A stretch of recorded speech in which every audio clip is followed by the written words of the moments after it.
کسی شخص کے عمل نقص ہو تو اس کا ایک طریقہ یہ ہے کہ وہ دوسروں کو اس بات کی تلقین کرے. اگر وہ دوسروں کو اس بات کی تلقین کرے گا تو اللہ تعالیٰ اس کی برکت سے اس کے عمل کے نقص کو دور کر دیں گے اور اس کی اصلاح کر دیں گے. حضرت تھانوی رحمۃ اللہ علیہ فرمایا کرتے تھے کہ میں جس چیز کی اپنے آپ میں کمی دیکھتا ہوں اور اپنے عمل میں جس چیز کا نقص پاتا ہوں تو میں اس کی اہتمام کے ساتھ اس کی دوسرے کو نصیحت کرتا ہوں، اس کی تلقین کرتا ہوں، اس کے حوالے سے اس کو بیان کرتا ہوں. اس کا نتیجہ یہ نکلتا ہے کہ اللہ تعالیٰ میرے عمل کی اصلاح کر دیتے ہیں. تو ہر شخص اپنے عمل کی تکمیل کا محتاج ہے، ہر شخص کو اپنے عمل میں تکمیل کی ضرورت ہے. تو اللہ تعالیٰ اس گفتگو کو میرے عمل کی اصلاح کا ذریعہ بھی بنا دیں اور آپ حضرات کے عمل کی بھی تکمیل فرما دیں. یہ جو ایک جملہ ہے ہمارے ہاں عموماً قرآن پاک کی ایک آیت ہے، یا ایھا الذین آمنوا لم تقولون ما لا تفعلون، اس کا مطلب عموماً یہ سمجھا جاتا ہے کہ اے ایمان والو تم وہ بات کیوں کہتے ہو جو کرتے نہیں ہو. اس کا مطلب یہ لگتا ہے ایسا بعض اوقات، بلکہ بہت سے بیان کرنے والے اس آیت کا یہ مطلب یوں بیان کر دیتے ہیں کہ آدمی جس چیز پر عمل نہیں کرتا تو اس کا دوسروں کو نہ کہے. حالانکہ اس آیت کا یہ مطلب نہیں ہے، اس آیت کا یہ مفہوم نہیں ہے. یہ ایک علیحدہ بات ہے کہ اگر کوئی شخص کسی کو کسی بات کی تلقین کرے تو اس کو چاہیے کہ اپنے عمل میں بھی کامل ہو، نہیں تو ورنہ ایک صورت یہ ہے کہ اپنی اصلاح کی نیت سے کہے. یہ مطلب نہیں کہ اگر کسی آدمی کے عمل میں کمی ہے تو وہ دوسرے کو کسی بات کی تلقین بھی نہ کرے. اس آیت کا مفہوم تو یہ ہے کہ بعض حضرات صحابہ رضی اللہ عنہم اجمعین نے مختلف موقعوں پر جہاد کی تمنا کی تھی کہ اگر ہم پر جہاد فرض کر دیا جائے، بلکہ یوں کہیں کہ قتال فرض کر دیا جائے، کیونکہ مکہ مکرمہ کی زندگی میں لڑائی اور قتل و قتال کرنا کفار کے ساتھ یہ ممنوع تھا. اور مدینہ منورہ آنے کے کچھ عرصے کے بعد اللہ تعالیٰ نے قتال کا حکم دے دیا. تو جب تک قتال کا حکم نہیں تھا تو طبعی طور پر مسلمانوں کے دل میں قتال کرنے کی تمنا پیدا ہوتی تھی، اس لیے کہ دوسرا آدمی جب ظلم و ستم کرے گا تو آپ کے دل میں طبعی طور پر اس کے حوالے سے ایک رد عمل پیدا ہوگا. اب جب مدینہ منورہ میں آ گئے تو مکہ مکرمہ کا سا ایک جو تشدد تھا یا ایک ظلم و ستم تھا وہ باقی نہیں رہا، تو وہ رد عمل کی تمنا بھی ختم ہو گئی. تو یہاں آ کر جو جہاد کرنے کا ایک طبعی قسم کا ایک سبب تھا وہ کمزور پڑ گیا. اب یہاں جب پہنچے تو اللہ نے جہاد فرض کر دیا، تو اب جہاد سے طبعی طور پر کچھ پیچھے ہٹے. تو اس وقت اللہ نے فرمایا تھا کہ جو تم نے کرنا نہیں تھا، اگر تم نے جہاد کے حوالے سے یہ ایسا تمہارے دل میں آنا تھا تو پھر تم نے جہاد کے حوالے سے تمنا کی کیوں تھی. یہ ایسی بات ہے جیسے کوئی آدمی کسی کو کہے کہ میں اگر مجھے موقع ملے تو میں ایسا کر دوں گا، مجھے موقع ملے تو میں ایسا کروں گا، اور جب موقع آئے تو وہ کرے نا. تو آدمی اس کو آگے سے کہے بھائی تم نے اگر یہ کرنا نہیں تھا تو کہا کیوں تھا. یہ مطلب نہیں ہے کہ آدمی اگر کسی چیز کی آدمی عمل نہیں کرتا تو دوسروں کو کہے بھی نہ. تو اس لیے یہ عمل کی اصلاح کی ایک صورت ہے. یہ میں نے سب بات اس لیے کی ہے کہ ہر شخص اپنے عمل کے اعتبار سے تکمیل کا اور اس کی نقص کا ایک محتاج ہے. تو یہ یہاں جیسے ہم سب حاضر ہوتے ہیں، ہم سب کا مقصود ہے بھی اور ہونا بھی چاہیے، وہ ہے اپنی ذات کی اصلاح. اپنی ذات کی اصلاح ہے، وہ اعمال کے اعتبار سے ہو یا آدمی کے اخلاص کے اعتبار سے. ہر اعتبار سے آدمی اپنے عمل کی اصلاح چاہے اور آدمی اپنے عمل میں نقص اور کمی کا معترف رہے، اور اس کے بعد اپنے عمل کی اصلاح کے حوالے سے جس قسم کے پہلو اختیار کرنے کا یا تعلیم کے اعتبار سے جو کچھ کہا جائے اس کے مطابق عمل کرے. ایک حدیث ہے جس میں حضور علیہ الصلوۃ والسلام نے مختلف باتیں ارشاد فرمائی ہیں، جس میں سے ایک پہلی آپ نے یہ فرمائی، حضرت ابو ذر غفاری رضی اللہ تعالیٰ عنہ کو آپ نے فرمائی تھی. اس میں آپ نے فرمایا کہ اللہ تعالیٰ یہ فرماتے ہیں کہ اگر کوئی شخص نیکی کرتا ہے تو میں اس کی نیکی کے اس کو 10 گنا اجر دیتا ہوں. اگر کوئی شخص نیکی کرتا ہے تو اس کی نیکی کا اس کو 10 گنا، اور یہ 10 گنا بھی اللہ تعالیٰ کے ہاں یہ کم از کم درجہ ہے کہ کم از کم اللہ تعالیٰ نیکی کا اجر 10 گنا عطا کرتے ہیں. ورنہ خود قرآن پاک میں 30 پارے میں اللہ تعالیٰ نے اللہ کے راستے میں مال خرچ کرنے والے لوگوں کے خرچ کو مثال دی ہے اس طرح سے کہ جیسے کوئی شخص کوئی دانہ بیج بوتا ہے، اور بیج جب بوتا ہے تو ایک بیج بوتا ہے، لیکن اللہ تعالیٰ اس سے ایک پوری بالی پیدا کرتے ہیں جس کے اندر کئی 100 دانے ہوتے ہیں۔ تو مثال دے کر فرمایا کہ جیسے یہ شخص ایک بیج بوتا ہے اور ایک ایسی بالی پیدا ہو جس کے اندر 700 دانے ہوں، تو بالکل ایسے ہی آدمی ایک عمل کرتا ہے، اللہ تعالیٰ اس کا بعض اوقات اجر 700 گنا تک بڑھا دیتے ہیں۔ اور دوسرے پارے کے اخیر میں ایک جملہ فرمایا اللہ تعالیٰ نے، واللہ یضاعف لمن یشاء، جس کا مفہوم یہ ہے کہ اللہ تعالیٰ جس کے لیے جتنا چاہتے ہیں اجر کو بڑھا دیتے ہیں۔ مطلب یہ کہ کم از کم آدمی کے لیے 10 گنا، اگر آدمی اپنے اخلاص میں زیادہ ہو، اس کا اخلاص کامل ہو، اور اخلاص یہ ذہن میں رکھیں کہ اخلاص وہیں کام کرے گا جہاں آدمی کا عمل درست ہو۔ اگر کسی شخص کا عمل درست نہیں ہے تو وہاں پر اخلاص کا کوئی فائدہ نہیں۔ وہ تو بالکل ایسی مثال ہے جیسے کوئی شخص کوئی غلط کام اخلاص کے ساتھ کرے گا، جو آدمی زہر کی پڑیا کتنے ہی اخلاص کے ساتھ دوا سمجھ کے کھا جائے تو بہت سے بہت ہوگا تو یہ ہوگا کہ اس کو زہر کھانے کا گناہ نہیں ملے گا، لیکن یہ تو ہوگا کہ زہر اس کو مار دے گا۔ اسی طرح سے اگر وہ غلط کام بھی کرے گا، اخلاص کے ساتھ بھی کرے گا، تو عمل کا فائدہ تو بہت دور کی بات ہے، الٹا نقصان ہوگا۔ اخلاص کے ساتھ کرے گا تو اللہ تعالیٰ اس کے اجر کو بڑھا کر 700 گنا، اور اگر آدمی کا اجر اس سے بھی بڑھ جائے تو اللہ تعالیٰ اس کا اجر اتنا زیادہ دیتے ہیں کہ جس کو اللہ کے سوا کوئی جانتا نہیں۔ حدیث میں حضور علیہ الصلوۃ والسلام نے ایک جگہ ارشاد فرمایا ہے کہ اگر میرے صحابہ میں سے کوئی شخص آدھا سا کے برابر جو اللہ کے راستے میں خرچ کرے، آدھا سا اس زمانے میں نبی صلی اللہ علیہ وسلم کے زمانے میں جو پیمانہ استعمال ہوتا تھا، جیسے ہمارے ہاں سیر اور من اس طرح کچھ پیمانے ہیں، تو اس زمانے میں جیسے ہمارے ہاں سیر ایک پیمانہ ہے، اس طرح سے ان کے ہاں پیمانہ استعمال ہوتا تھا، اسے کہتے تھے سا۔ تو آپ صلی اللہ علیہ وسلم اس طرح ایک اور پیمانہ اسے کہتے تھے مدھ۔ تو آپ نے فرمایا کہ اگر کوئی صحابی جس نے حضور علیہ الصلوۃ والسلام کو دیکھا ہوگا، اگر وہ آدھا سا کے قریب جو اللہ کے راستے میں خرچ کرے، اور تم میں سے کوئی شخص، مراد اس سے صحابہ کرام کے علاوہ باقی امت کے لوگ مراد، اگر تم میں سے کوئی شخص احد پہاڑ کے برابر سونا خرچ کرے تو بھی صحابی کے آدھے جو کے برابر خرچ کیے ہوئے عمل کی نیکی کو نہیں پہنچ سکتا۔ کہ یہاں نبی صلی اللہ علیہ وسلم نے ایک طرف کیا رکھے؟ جو، ایک طرف جو ہے اور پہلی طرف سونا ہے۔ اور احد پہاڑ کو جن لوگوں نے دیکھا ہے وہ جانتے ہیں کہ اس کو کہتے تو ایک پہاڑ ہے، لیکن وہ حقیقت میں ایک پہاڑ لگتا نہیں ہے، وہ ایک کنارے سے شروع ہوتا ہے اور مدینہ منورہ کے دوسرے کنارے تک چلا جاتا ہے۔ وہ کئی پہاڑوں کا گویا کہ ایک مجموعہ ہے۔ تو آپ نے فرمایا کہ اگر کوئی تم میں سے کوئی شخص سونا خرچ کرے اور احد پہاڑ کے برابر تو بھی صحابی کے اجر کو نہیں پا سکتا۔ اس کی وجہ ان حضرات کا اخلاص ہے، ان حضرات کا اخلاص ہے۔ اس طرح سے ایک بہت بڑے بزرگ ہیں سلسلہ نقشبندیہ کے سہروردیہ کے شیخ شہاب الدین سہروردی رحمۃ اللہ علیہ، ان کی کتاب ہے عوارف المعارف، اس میں انہوں نے ایک جگہ لکھا ہے، ہم نے اپنے استاد مرحوم سے اس کو سنا کہ اگر کوئی شخص عارف باللہ ہو، جو شخص عارف باللہ ہو، اللہ کی معرفت اس کو حاصل ہو، یا اس قسم کے مراحل کو طے کر کے انتہا کو پہنچ چکا ہو، تو ایسے شخص کی ایک رکعت دوسرے آدمی کی 2 لاکھ رکعتوں پر بھاری ہوتی ہے، 2 لاکھ رکعتوں پر بھاری ہوتی ہے۔ اس کی وجہ اس کا ہے اخلاص۔ تو اللہ تعالیٰ نے یہ طے کیا ہے کہ کم از کم کسی شخص کی نیکی کا اجر تو اس کو عطا کریں گے 10 گنا۔ اخلاص بڑھتا جائے گا تو جتنا اخلاص بڑھے گا اللہ تعالیٰ اس کے اجر کو اتنا ہی بڑھاتے چلے جائیں گے۔ اور برائی کے بارے میں فرمایا کہ جو شخص کوئی برائی کرے گا تو اس کا بدلہ اتنا ہی دیا جائے گا جتنا اس نے برائی کی۔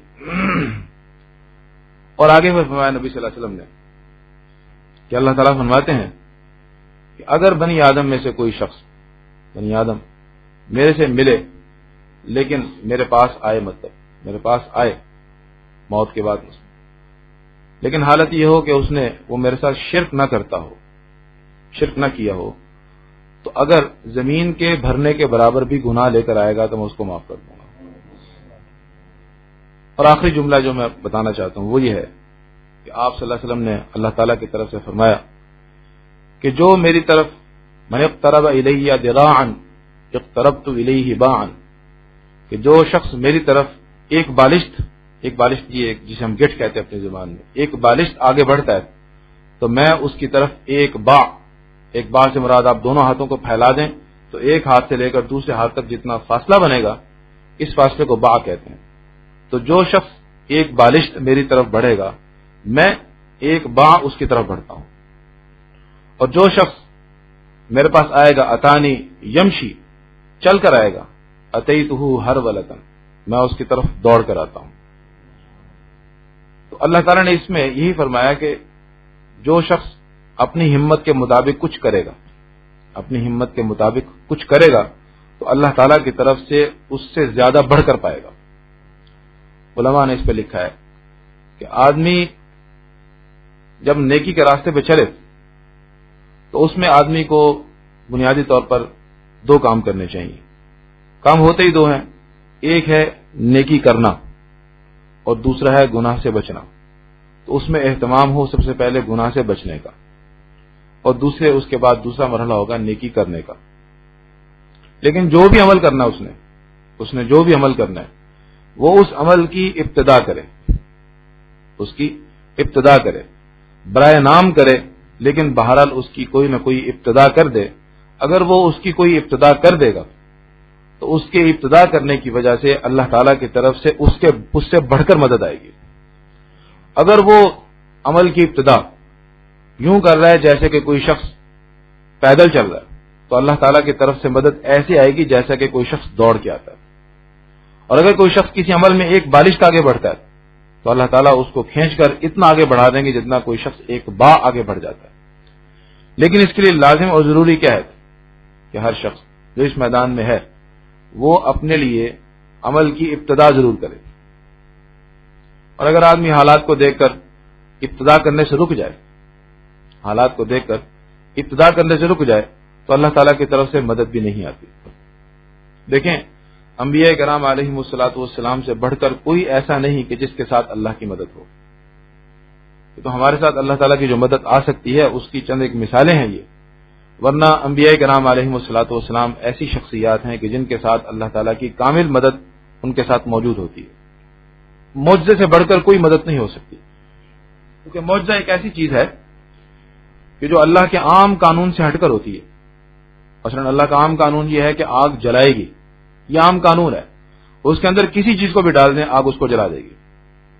اللہ کا عام قانون ہے کہ پانی بہے گا، اور بہتے پانی میں اگر کسی کو ڈالیں گے اس کو ڈبو دے گا۔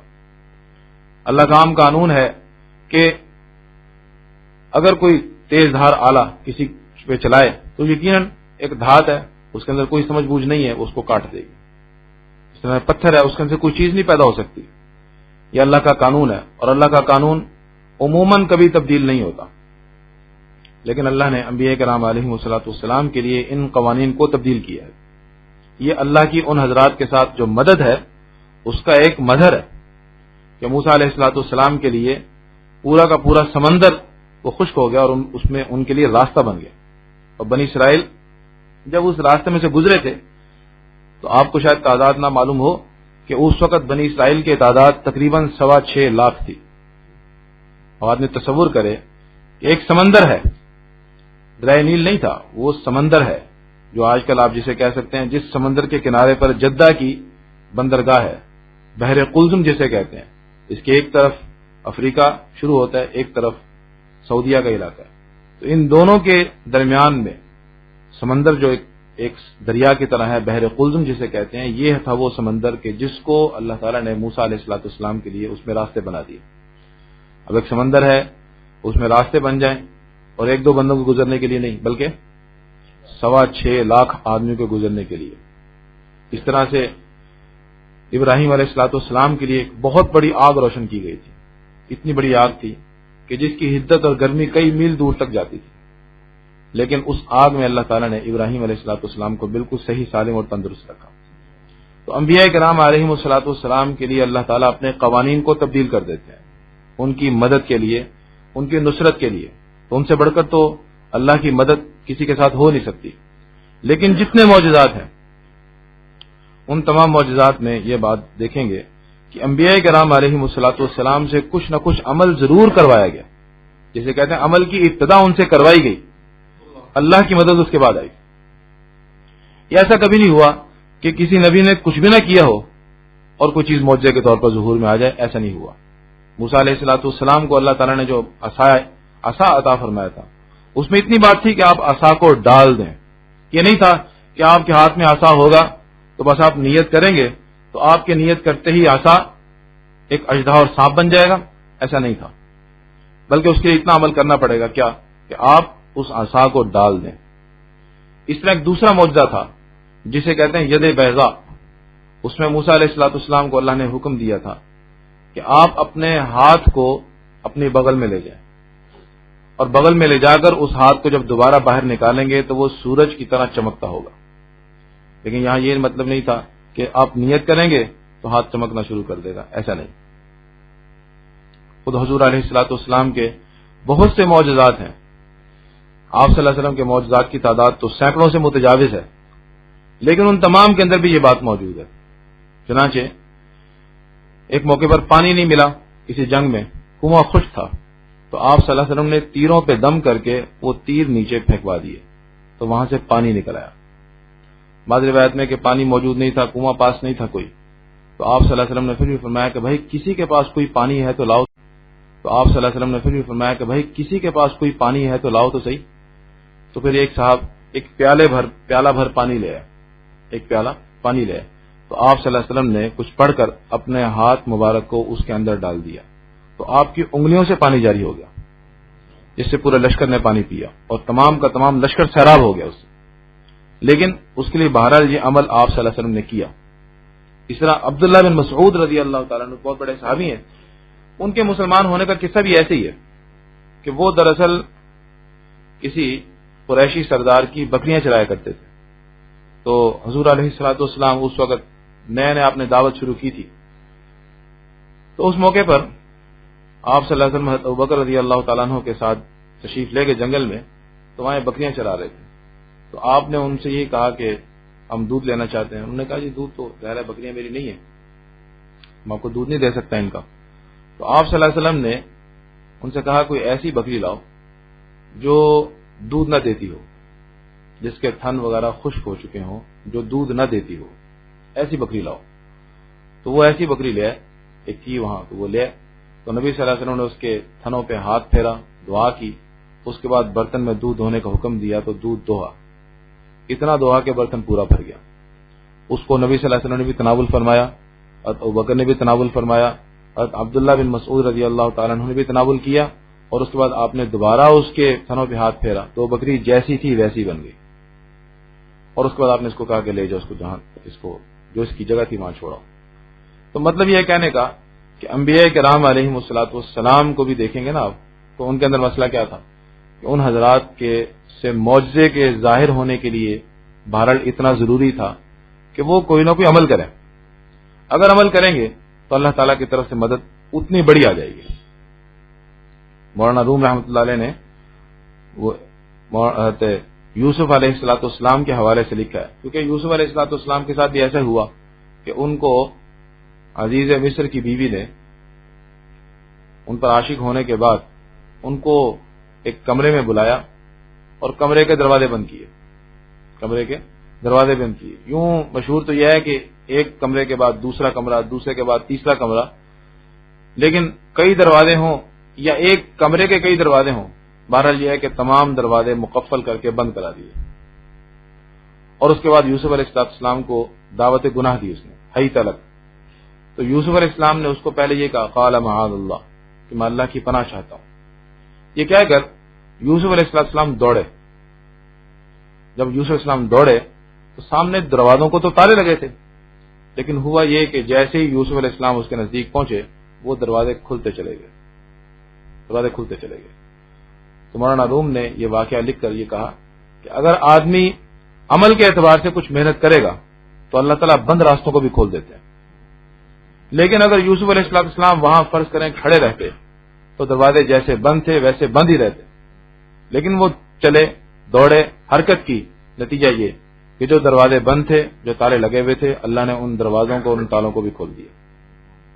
تو انہوں نے فرمایا، پھر یہ مثال دے کے فرمایا کہ بے شک تمہیں اپنے دائیں بائیں عمل کے اعتبار سے کوئی رکھنا، کوئی جگہ نظر نہ آتی ہو، بے شک نظر نہ آئے، لیکن تم حرکت کرو، تم چلو، تو اللہ تعالیٰ تمہاری حرکت کے نتیجے میں، تمہارے چلنے کے نتیجے میں اللہ تعالیٰ تمہارے لیے عمل کے راستے خود بخود کھول دیں گے۔ مولانا تھانوی رحمۃ اللہ علیہ نے اس کی ایک مثال، حصی مثال دی ہے، جیسے آپ کسی بڑی شاہراہ پہ چلیں تو آپ کو نظر یوں آئے گا جیسے آپ کے سامنے درخت اس طرح سے ملے ہوئے ہیں کہ گویا راستہ نہیں ہے۔ اب اگر کوئی شخص اس صورتحال کو دیکھ کر یہی فیصلہ کر لے کہ میں آگے نہیں چلتا، اس لیے نہیں چلوں گا کیونکہ آگے تو راستہ نہیں ہے، میرے چلنے کا فائدہ نہیں، تو وہ آدمی ہمیشہ وہیں کھڑا رہے گا۔ لیکن اگر ایک شخص چلنا شروع کرے گا تو جوں جوں چلتا جائے گا اس کو نظر آئے گا کہ راستہ موجود ہے۔ وہ اصل میں نظر کا ایک دھوکہ ہے، اس نظر کے دھوکے سے آدمی کو یوں لگتا ہے گویا کہ درخت آپس میں ملے ہوئے ہیں۔ آپ نے کئی لوگوں نے دیکھا ہوگا، جیسے جیسے آپ آگے چلتے چلے جائیں گے تو یوں محسوس ہوگا گویا کہ درختوں کے درمیان سے راستہ بنتا چلا جا رہا ہے۔ تو انہوں نے حصی مثال دے کر فرمایا کہ آدمی اس طرح سے عمل کی باری ہے تو عمل کرے، اس پر جتنا کر سکتا ہے کرے، تھوڑا کر سکتا ہے، زیادہ کر سکتا ہے، جتنا کر سکتا ہے، نیت کے ساتھ کر سکتا ہے، بغیر نیت کے ساتھ کرے۔ ایک مرتبہ حضرت اقدس مولانا گنگوئی رحمۃ اللہ علیہ اخیر عمر میں نابینا ہو گئے تھے۔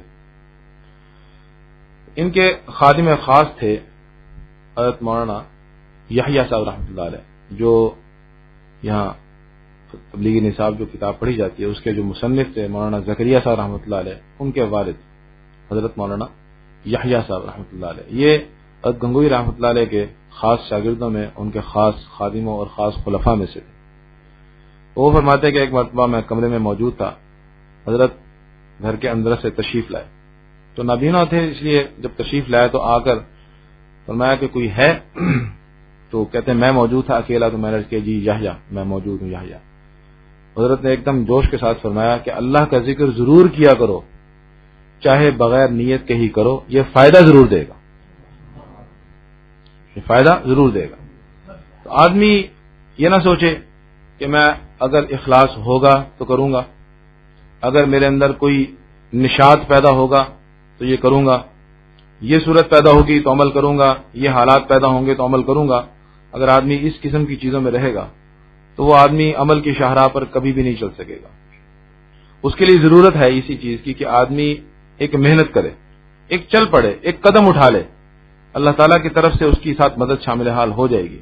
اس لیے حصی مثال بھی ہے نا کہ یہ ہمارے ہاں بعض اوقات ایسا ہوتا ہے، کسی کو جب دعوت دینے جاتے ہیں تو اس میں بیٹھے ہوئے بندے کو کہتے ہیں کھڑے ہو جاؤ۔ اگر آدمی بیٹھا ہو تو کیا کہتے ہیں؟ کھڑے ہو جائے، اور اگر وہ کھڑا ہے فرض کریں تو اس کو کہہ دیتے ہیں بھائی ذرا ایک قدم آگے آ جاؤ۔ کیوں؟ صرف اس لیے تاکہ اس کی طرف سے کوئی نہ کوئی محنت وجود میں آ جائے اور اللہ کی مدد اس کے شامل حال ہو جائے۔ ورنہ اگر آپ اس کو اسی حالت میں دعوت دیں گے، اسی حالت میں دعوت دیں گے، اس کی طرف سے کوئی عمل نہیں ہوا تو اللہ تعالیٰ کی مدد کے آنے کا کوئی پھر وعدہ بھی نہیں۔ آ جائے تو آ جائے، اللہ تعالیٰ کسی قانون کے پابند نہیں، لیکن جو دستور اور ضابطہ ہے وہ یہی ہے کہ جو میری طرف اس طرح سے آئے گا میں ایسا اسے استقبال کروں گا، جو ایسا آئے گا میں ایسے استقبال کروں گا، جیسی محنت ہوگی ویسے استقبال کریں گا اللہ تعالیٰ۔ تو اس لیے ہر شخص، یہاں میں نے بات یہ عرض کی کہ میں بھی اور آپ بھی، ہم سب اپنے عمل کے اعتبار سے، ظاہر ہے ہم میں سے ہر شخص جو ہے وہ کسی بھی ایسی جگہ میں جب آتا ہے تو اپنے عمل کی اصلاح کے لیے آتا ہے۔ یہی وجہ ہے کہ تاریخ اٹھا کے دیکھیں آپ کو بڑے بڑے علماء جو اپنے وقت کے بڑے بڑے علماء تھے، مقتدی، رہنما اور پیشوا تھے، لیکن اپنے عمل کی اصلاح کے لیے انہوں نے ایسے شخص کو اپنا راہبر اور مقتدی اور پیشوا چنا جو ضابطے کے تحت عالم نہیں تھا۔ حضرت شاہ اسماعیل شہید رحمۃ اللہ علیہ بہت بڑے عالم تھے، حضرت ان کے مولانا عبدالحی صاحب رحمۃ اللہ علیہ، لیکن ان کے جو شیخ ہیں حضرت سید احمد شہید رحمۃ اللہ علیہ، وہ باضابطہ عالم نہیں تھے۔ اس طرح سے اور بہت سے لوگوں کی مثالیں آپ لیں گے کہ پیروی کرنے والے، حضرت گنگوئی رحمۃ اللہ علیہ کی مثال آپ لیں، حضرت گنگوئی رحمۃ اللہ علیہ، اس طرح حضرت مولانا قاسم نانوتوی رحمۃ اللہ علیہ، لیکن یہ دونوں حضرات مرید ہیں اور یہ بیعت ہیں حضرت حاجی امداد اللہ صاحب مہاجر مکی رحمۃ اللہ علیہ کے، تو شیخ العرب والعجم کہلاتے ہیں لیکن ضابطے کے عالم نہیں تھے۔ وجہ اس کی صرف یہی ہے کہ ایک ہے آدمی کا علم، ایک ہے آدمی کا علم اور ایک ہے آدمی کا عمل. علم کے لیے آدمی کے پاس میدان اور ہے، لیکن عمل کے لیے تو آدمی ظاہر ہے وہیں آئے گا جہاں پر اس کو عمل کی قوت طاقت چاہیے، اور عمل کی قوت طاقت وہ چلنے سے آتی ہے. اس لیے اس راستے میں چلنے والے کو کہتے ہیں سالک. ایک لفظ سنا ہوگا سالک کہتے ہیں. سالک، سالک کا مطلب ہوتا ہے چلنے والا، راستے پہ چلنے والا. وہ سب چلنے والے ہیں، لیکن اس میں ہر شخص اپنی ہمت کے مطابق وہ حرکت ضرور کرے. جتنی کرے گا اللہ تعالیٰ اس کے نتیجے میں اس کے عمل میں برکت دیں گے اور اس کو عمل کے اندر مزید آگے بڑھنے کی توفیق دیں گے. اس لیے ہر شخص کسی نہ کسی معاملے میں اپنے آپ کو عمل میں لے کر آئے. اب اس میں ایک ایسی صورت جس کو ہر شخص جس کو کرنا چاہیے اور عمل کا ایک میدان ہے، میں سمجھتا ہوں کہ اس دور میں اس کی بہت بڑی ضرورت ہے. وہ یہ ہے کہ آپ اپنی روزمرہ کے جو معمولات ہیں ان سے متعلقہ حضور علیہ الصلوۃ والسلام نے جو دعائیں ارشاد فرمائی ہیں اس کا ضرور اہتمام کریں. یہ ایک عمل کی ابتدا آپ یہاں سے کر سکتے ہیں، کیونکہ اس میں دو چیزیں ہیں. ایک ہے، بلکہ تین چیزیں. ایک یہ کہ آپ اگر کسی عمل کی دعا کر لیں گے تو آپ نے گویا کہ اس نعمت کا شکر ادا کر دیا، اور اس کے نتیجے میں اللہ تعالیٰ آپ کی اس نعمت کے اندر مزید اضافہ کر دیں گے. اس نعمت میں مزید اضافہ کر دیں گے.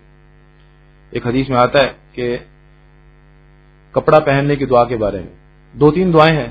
ایک دعا کے بارے میں فرمایا حضور علیہ الصلوۃ والسلام نے کہ اگر آدمی یہ پڑھ لے، اس طرح سے کھانے کے بارے میں اس طرح کی دعا ہے، اگر آدمی کھانا کھائے اور وہ دعا پڑھ لے تو اللہ تعالیٰ اس سے اس نعمت کا سوال نہیں کریں گے، اس نعمت کا سوال نہیں کریں گے. اور کپڑے پہننے کی دعا کے بارے میں فرمایا کہ اللہ تعالیٰ اس کے گناہوں کو معاف کر دیں گے. اب اس میں ایک نعمت کا اس میں پہلو ہے. دوسرا پہلو یہ ہے کہ اس کی وجہ سے آدمی پر جب مختلف حالات آئیں گے اور آدمی اس حالت میں دعا کرے گا تو دعا کے نتیجے میں وہ ہر وقت اللہ کا ذکر کرنے والا شمار ہوگا. حضور علیہ الصلوۃ والسلام کے بارے میں آتا ہے کہ کان یذکر اللہ علی کل احیان. حضرت عائشہ رضی اللہ تعالیٰ عنہ سے مروی ہے کہ حضور علیہ الصلوۃ والسلام ہر وقت اللہ کا ذکر کرتے رہتے تھے. ہر وقت اللہ کا ذکر کرنے کی ایک صورت خود روایت کے مطابق یہی ہے کہ جیسی حالت ہوتی تھی اس کے مطابق حضور علیہ الصلوۃ والسلام ذکر کرتے تھے. اور تیسری چیز یہ ہے اس میں کہ دعا آدمی کی بہت بڑی ضرورت بھی ہے اور ضرورت پوری ہونے کا ذریعہ بھی ہے. ایک حدیث میں آتا ہے لیس شیء اکرم علی اللہ من الدعاء، کہ اللہ کے نزدیک دعا سے بڑھ کر کوئی قابل قدر اور عزت والی چیز نہیں ہے. یہ ہم نے جب اس میں جو لوگ امتحانات دیتے ہیں یہ ڈگری کلاسز کی اور تو وہ اس میں بعض اوقات امتحان آتے ہیں خاص طور پر انگلش میں کہ مضمون لکھیں، کوئی درخواست لکھیں. امتحان کے طور پر درخواست لکھنے کا سوال آتا ہے، مضمون لکھنے کا آتا ہے. اس میں فلاں جگہ پر فل سٹاپ لگنا ہے، فلاں جگہ کوما لگنا ہے، پنکچویشن جسے کہتے ہیں. تمام کے تمام نمبر سمجھیں کہ اسی کے ہوتے ہیں. آدمی کی باقی چیزیں کہ اس کا جملہ ٹھیک ہے نہیں ہے، اس کے علاوہ اہم ترین اس کا حصہ یہ ہوتا ہے کہ وہ کس طرح سے لکھ رہا ہے، اس کی ترتیب ٹھیک ہے اس کی، یہی انہوں نے دیکھنا ہوتا ہے. تو مولانا عبدالحی صاحب رحمۃ اللہ علیہ فرمایا کرتے تھے کہ آدمی ایک تو ہے کہ آدمی دعا کرے اپنی ضرورت سمجھ کے. مثلا مجھے اگر کوئی ضرورت ہے تو میں اس کی دعا کروں گا، مجھے کوئی ضرورت ہے میں دعا کروں گا. لیکن اب اپنی ضرورت ہو سکتا ہے میں ایسی چیز کو ضرورت سمجھ لوں جو ضرورت ہی نہ ہو. ایسی چیز کو آدمی ضرورت سمجھ لے جو آدمی کی ضرورت ہی نہیں. آدمی اس سلسلے میں غلطی کر سکتا ہے. دوسری بات یہ کہ دعا کی تو دعا شاید ایسے الفاظ میں کر لوں کہ جو قبولیت کے نزدیک نہیں ہے. تو حضور علیہ الصلوۃ والسلام نے آدمی کی ضروریات کا پورا لحاظ کر کے اور بہترین سے بہترین الفاظ کو منتخب کر کے ان میں دعائیں ارشاد فرما کر امت کے سامنے پیش کر دیں کہ وہ یہ پڑھے تو اس کے نتیجے میں اللہ تعالیٰ اس کی نعمت کو بڑھا بھی دیں گے. وہ ذاکر بھی شمار ہوگا اور وہ جو دعا کر رہا ہے اگر اللہ تعالیٰ اس کی دعا کو قبول کر لیں گے تو ان دعاؤں میں سے ایک دعا بھی ایسی ہے، یعنی ہر دعا ایسی ہے کہ کوئی ایک بھی قبول ہو جائے تو آدمی کی دنیا آخرت کی کامیابیوں کے لیے کافی ہے.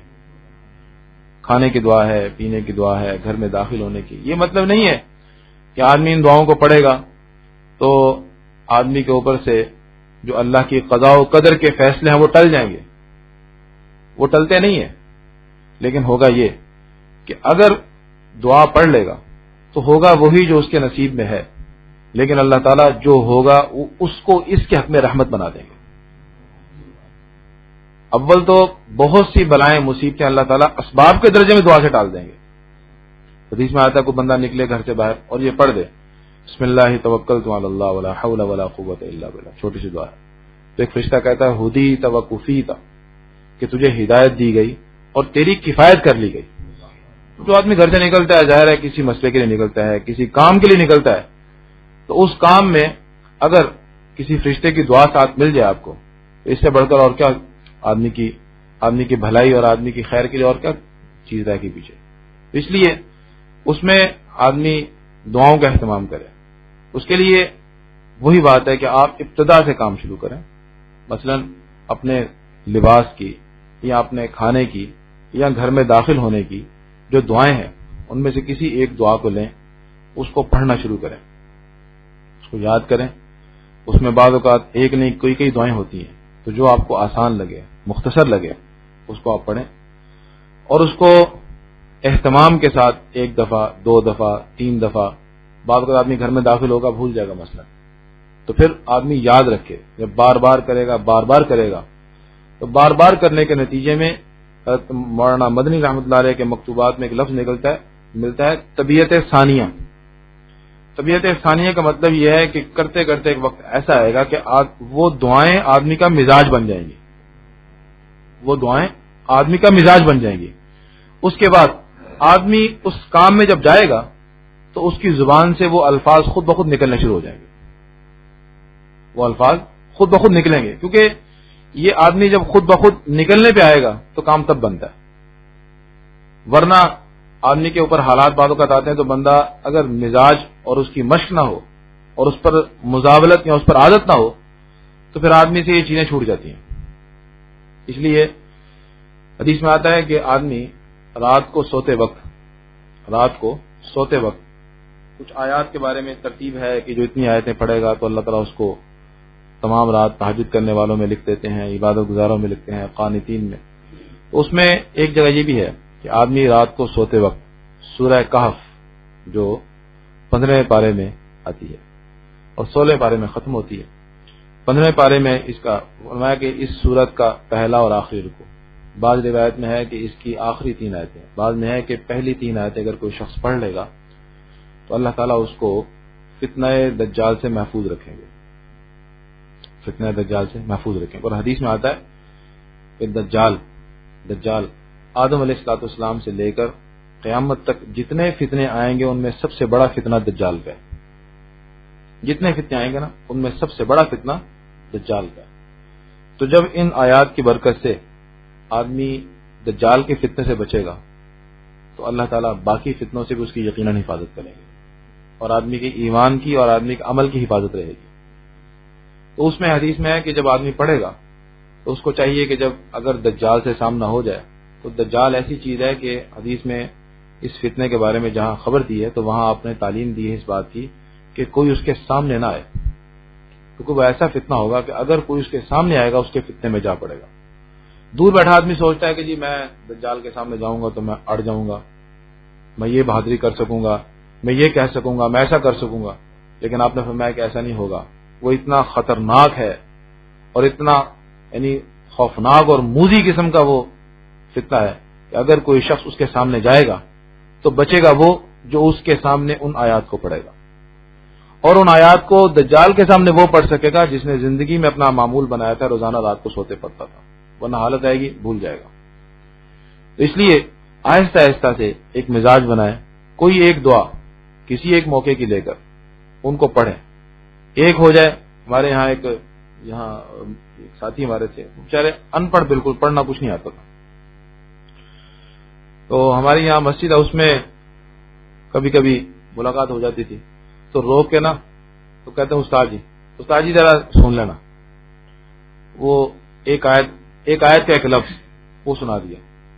مثلا الم یجل ٹھیک ہے ہاں جی ٹھیک الحمد میں نے کیا کہنا ہے غلط ہے ہاں جی ٹھیک ہے پھر پچھلا بھی سنا دیا ان اگے سبق دے دو الم یجعل کیدہم فی تضلیل کیدہم فی تضلیل کیدہم فی تضلیل اب وہ خراب کا کام کرتے ہیں کیدہم فی تضلیل پڑھتے جاتے اب 2 گھنٹے بعد 3 گھنٹے بعد شام کو وہ دوسرے ہمارے مسجد کے ساتھی مل گئے وہاں ہمارے استاد ہیں ان کو ساجد السلام علیکم ذرا میرا سبق تو سن لینا پھر ان کو سنا دیا اچھا ایک آیت مجھ سے لے کر مجھے سنا دیا اس کو سنا کرتے کرتے کرتے کرتے اس اللہ کے بندے نے قرآن پاک کی کئی صورتیں یاد کر لی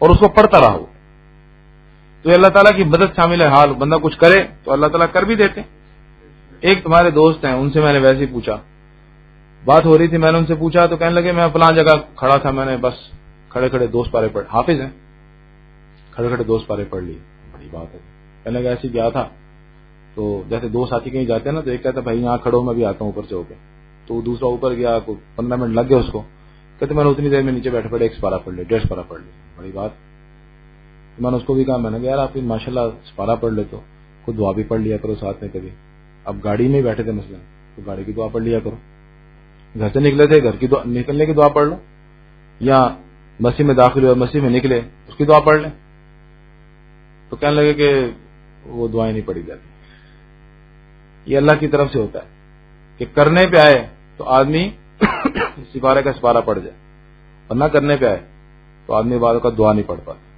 تو اس کے لیے آدمی محنت کرے گا نا جب اب یہاں وہی بات ہے کہ ایک آدمی کر رہا ہے اس کا مطلب ہے کہ اس کے لیے دعا پڑھنا کوئی مشکل نہیں ہے لیکن بات وہی ہے کہ ایک آدمی اپنے لیے اگر عمل کے لیے خود اپنے آپ کو پیچھے کر لے گا تو اس کو کون سی چیز آگے کرے گی ایک سپارہ پڑھنے والا شخص اگر ایک دعا کے بارے میں یہ نظریہ بنا لے کہ میں نہیں پڑھ سکتا تو اس کے بعد اب دنیا کی کوئی طاقت اس کو اس دعا پہ نہیں لا سکتی لیکن اگر وہ نیت کر لے کہ ہاں یار میں 1 سپارہ پڑھتا ہوں 2 سپارے پڑھتا ہوں میں 3 سپارے پڑھ لیتا ہوں تو میرے لیے ایک ذرا سی دعا جو سورہ اخلاص اور سورہ کوثر سے بھی چھوٹی ہے میرے لیے اس کو پڑھنا کیا مشکل ہے مسئلہ کیا ہے صرف اہتمام کا تو اس فرمان میں اللہ تعالیٰ نے جو مسلمان کو فرمایا اس میں اتنا ہی یہی مفہوم ہے اس کا کہ جو جتنی محنت کرے گا اللہ تعالیٰ اس کی محنت کے بقدر اللہ تعالیٰ کی طرف سے اتنی ہی مدد آئے گی ہم ہر درس کے اخیر میں ایک جملہ سنتے رہتے ہیں کہ اللہ سے مانگے بھی اور کریں بھی اس کا مفہوم یہی ہے کہ ہر شخص کچھ نہ کچھ کرے جو کچھ کرے گا اللہ تعالیٰ اس کے کرنے پر اس کے عمل میں بڑھا بھی دیں گے اس کے عمل میں برکت بھی دیں گے اور اس کو صحیح معنی میں عمل پر جگہ بھی دیں گے اللہ تعالیٰ مجھے سب کا دین سمجھنے کا عمل کی توفیق نصیب فرمائے